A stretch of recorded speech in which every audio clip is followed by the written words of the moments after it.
হজ মাসের অর্থাৎ আগামী আজকে যে রাত্রে শুরু হবে, জিলহজ মাসের ১ম তারিখ থেকে নিয়ে ১০ তারিখ পর্যন্ত এই 10টি দিন ছাড়া, এই 10টি রাত ছাড়া আর কি হজ আছে?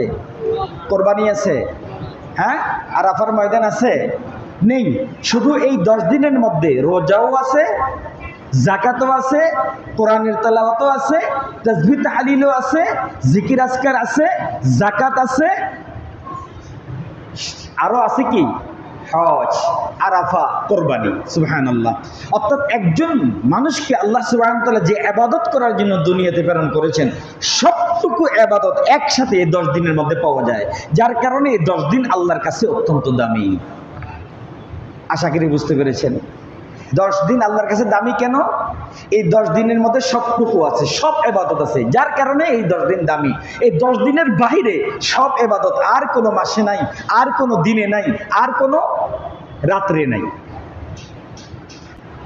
এই জন্য রাসূলুল্লাহ সাল্লাল্লাহু আলাইহি ওয়াসাল্লাম, সাহাবায়ে কেরাম যখন রাসূল সাল্লাল্লাহু আলাইহি ওয়াসাল্লাম বলছেন যে আল্লাহর কাছে সবচেয়ে দামি দিন রাত হলো এই 10 দিন, এটা বলার পরে সাহাবায়ে কেরাম আশ্চর্য হয়ে রাসূলকে জিজ্ঞেস করছেন, ওয়ালাল জিহাদু ফি সাবিলিল্লাহ ইয়া রাসূলুল্লাহ, আল্লাহর রাস্তায় যুদ্ধ করা, জিহাদ করা, আল্লাহর রাস্তায় যুদ্ধ করতে করতে শহীদ হয়ে যাওয়া, কাফেরের সাথে জিহাদের ময়দানে অবতরণ করা কি এর চেয়ে কম দাম? অর্থাৎ কি এই 10 দিনের চেয়ে কি দাম কম?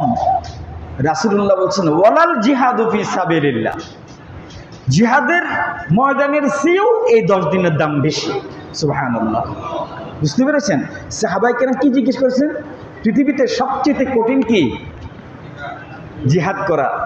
কাফেরের সামনে, অস্ত্রের সামনে, মিসাইলের সামনে। আজকে ফিলিস্তিনের মানুষগুলো মিসাইলের সামনে এইভাবে বুক খুলে এইভাবে দাঁড়িয়ে থাকে।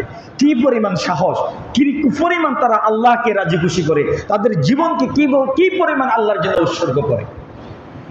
বলেন তো দেখি, আমরা আল্লাহ না করুক, বলেন আল্লাহ না করুক, আজকে যদি কেউ শুনে যে মোহাম্মদপুরে অথবা ঢাকা শহরে যে কোনো সময় একটা বোম পড়তে পারে, পুরো ঢাকা শহরের মানুষগুলো কি পরিমাণ আতঙ্কে থাকবে,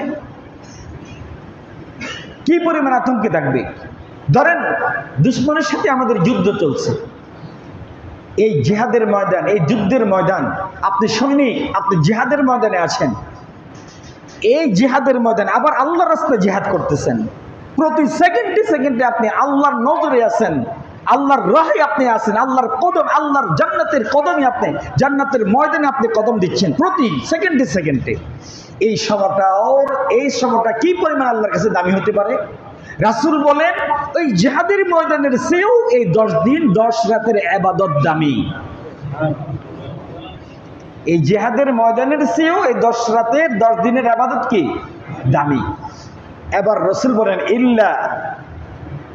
ইল্লা বলে আল্লাহর নবী আবার বলতেছেন, হ্যাঁ ওই ব্যক্তি ব্যতীত যে জিহাদের ময়দানে তার জীবন নিয়ে, মাল নিয়ে, অর্থ নিয়ে জিহাদের ময়দানে গিয়েছে, কিচ্ছু নিয়ে ফিরে আসতে পারে নাই। অর্থ হলো সে জিহাদের ময়দানে শহীদ হয়ে গেছে, শহীদ ভিন্ন, শহীদ ছাড়া।